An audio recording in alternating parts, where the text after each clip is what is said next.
تو خادموں نے کہا سرکار ملت نہیں ہے، وہ کہیں باہر گئے ہوئے ہیں۔ اب مجاہد ملت کا عشق آپ دیکھیے، اتنے بڑے عالم، عمر میں نہ جانے کتنے سال میرے سرکار ملت سے بڑے تھے، پورے علاقے میں اگر کوئی علم والا تھا تو مجاہد ملت کی ذات تھی۔ جب خادموں نے کہا کہ سرکار ملت نہیں ہے تو مجاہد ملت کو چلے جانا چاہیے، واپس ہو جانا چاہیے، لیکن مجاہد ملت کا عشق دیکھیے کہ سرکار ملت کے دروازے پر جو ٹاٹ اور سیمنٹ کے بورا کا جو پردہ ٹنگا ہوا تھا، مجاہد ملت نے اس پردے کو بوسا دیا اور خادم کو کہا کہ جب سرکار آئیں گے تو کہہ دینا غلام حبیب الرحمان آپ سے ملاقات کرنے آیا ہے۔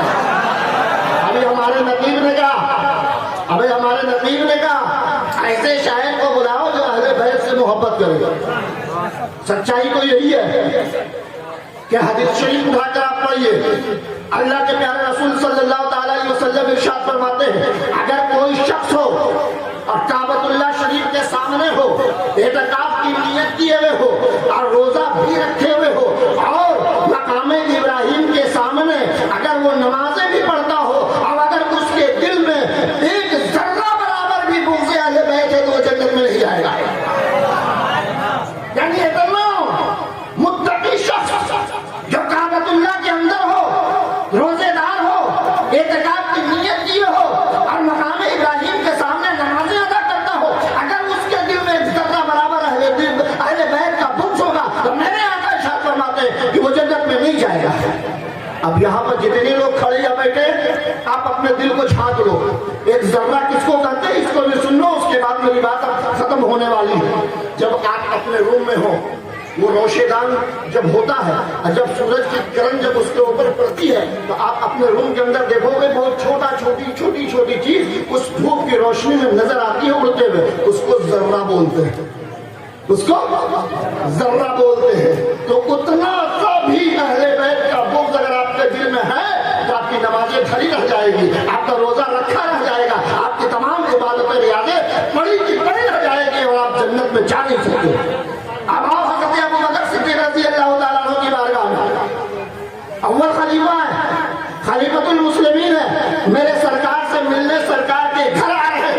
حضرت امام حسن دروازے پر کھڑے ہوئے ہیں، حضرت امام حسن دروازے پر کھڑے ہوئے، عمر 7 سال ہے۔ حضرت ابو بکر صدیق رضی اللہ تعالیٰ عنہ نے دیکھا کہ حسن دروازے پر کھڑے ہوئے اور ان کے پیر میں مٹی لگی ہوئی ہے۔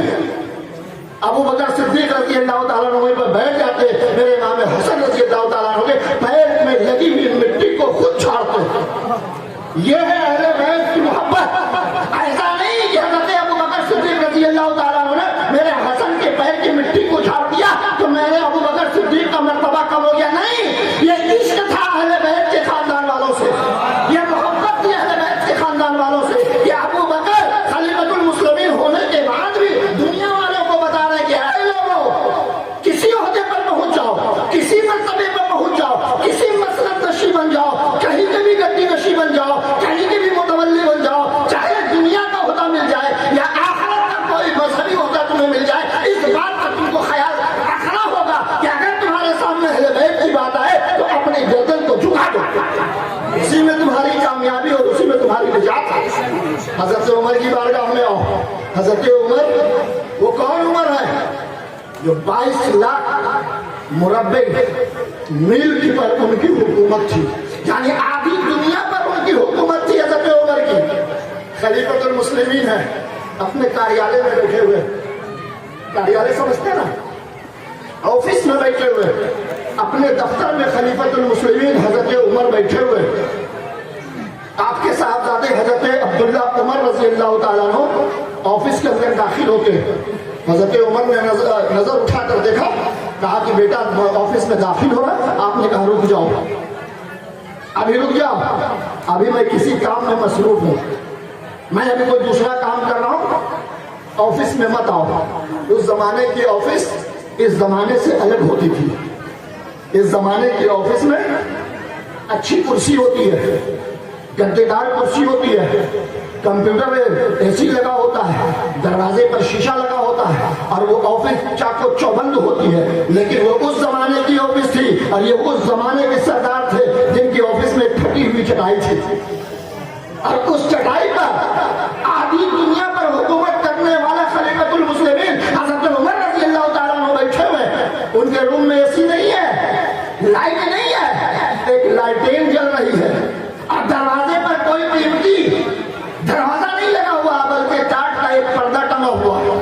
بیٹا جیسے ہی اندر داخل ہو رہا تھا منع کر دیا, ابھی ہم مصروف ہیں, تھوڑی دیر کے بعد آؤ. جیسے ہی بیٹا گھر سے باہر نکلا حضرت حسن پہنچ گئے.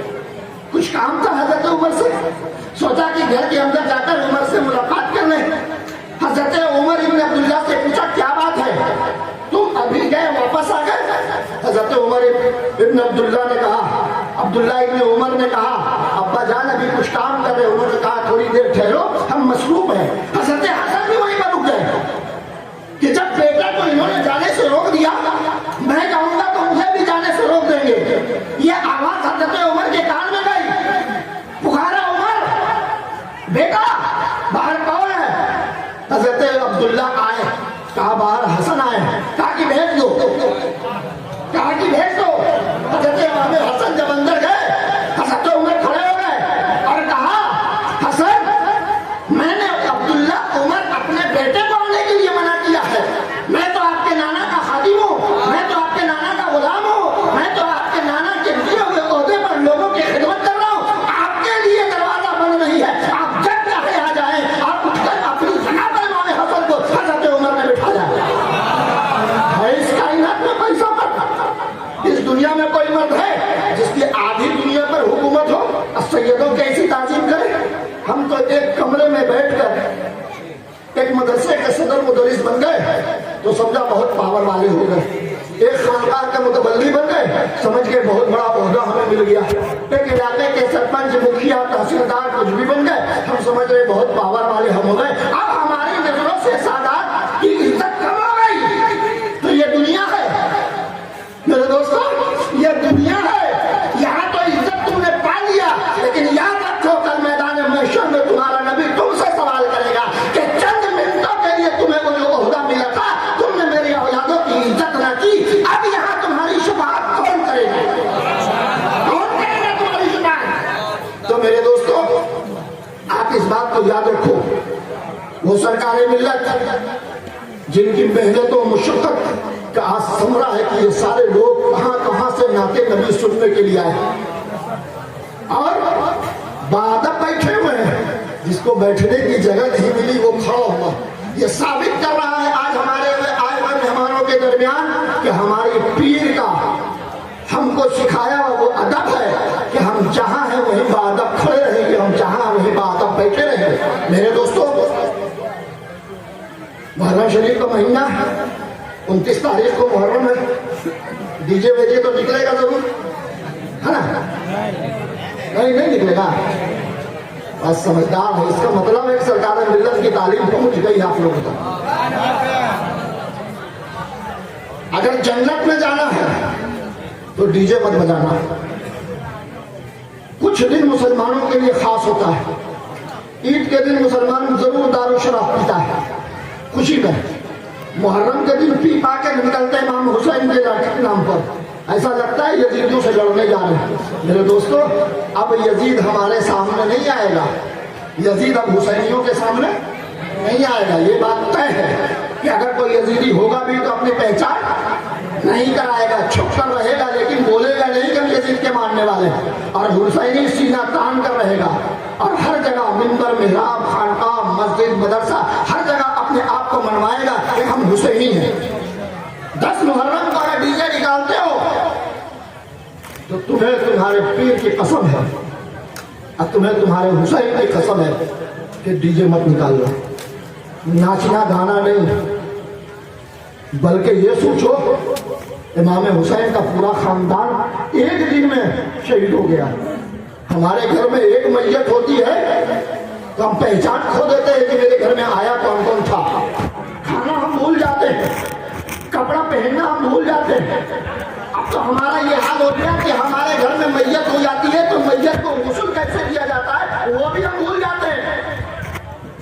غم میں گھر میں کوئی رشتے دار اگر انتقال کر گیا تو ہم بھول جاتے ہیں کہ میت کو غسل کیسے دیا جاتا ہے, میت کو کفن کیسے پہنایا جاتا ہے.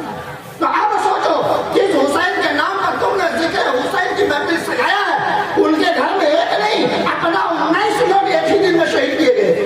اپنے خون کے رشتے دار 19 لوگ شہید ہوئے اور دوستوں کو ملا تو 72 لوگ شہید ہوئے. اس دن تو مسلمانوں یاد رکھو کہ جب 10 محرم کو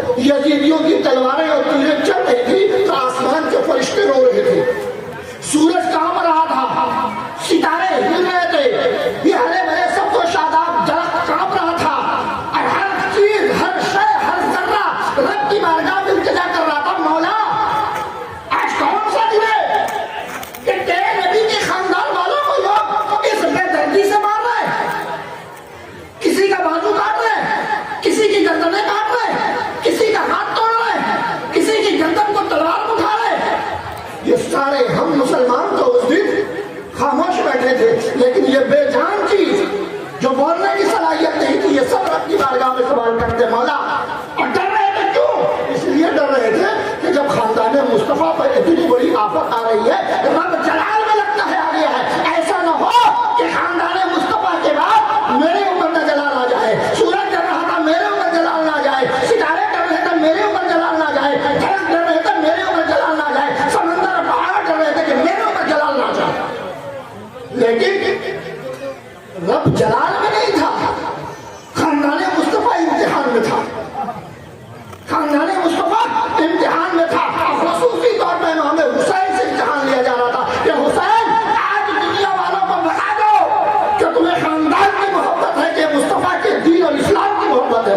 امام حسین نے کربلا میں اپنی گردن کو کٹا کر اپنے بچوں کی قربانی دے کر دنیا والوں کو بتا دیا کہ اے لوگو میں نبی کا نواسا ہوں، میرے دل میں اسلام کی محبت ہے، قرآن کی عظمت کی محبوبیت کی محبت ہے. ہم ایک دوسرے اکبر کیا ہزاروں اکبر اسلام کی حفاظت کے لیے قربان کر سکتے ہیں، کر کے دنیا والوں کو بتا دیا. اس لیے میرے دوستوں، اللہ کے پیارے رسول صلی اللہ تعالیٰ علیہ وسلم جب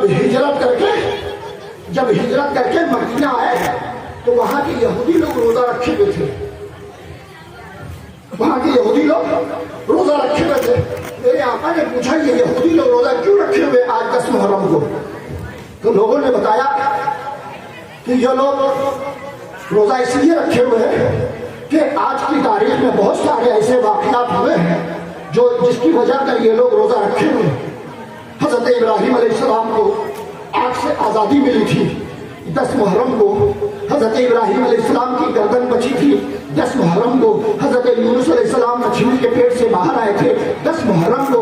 حضرت یوسف علیہ السلام کنویں سے صحیح سلامت واپس نکلے تھے 10 محرم کو. اتنے سارے واقعات ہوئے تھے، اسی لیے یہ یہودی روزہ رکھتے ہیں. چلنے کی اجازت کریں اور کلام پیش کر رہا ہوں، سماعت کریں.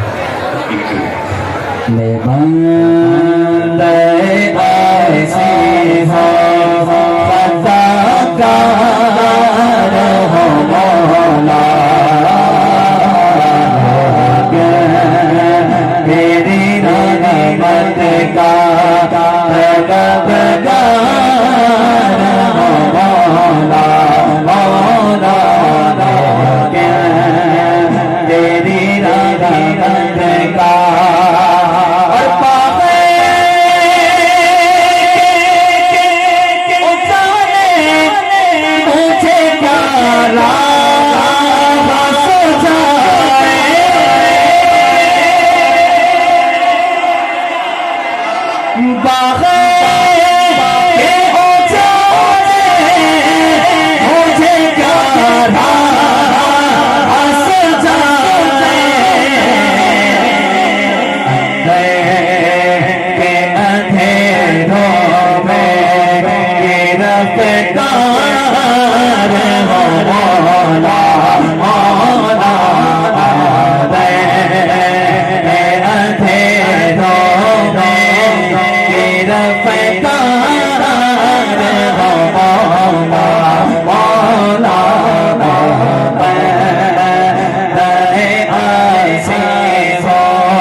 کرتے ہیں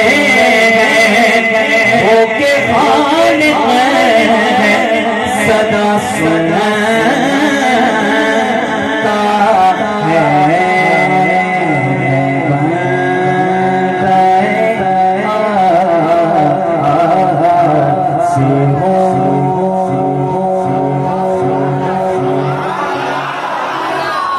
ماشاء اللہ. اللہ آپ کے جذبات، آپ کی سبحان اللہ کی صدا قبول فرمائے. میں چاہ رہا ہوں اسی طرح صدا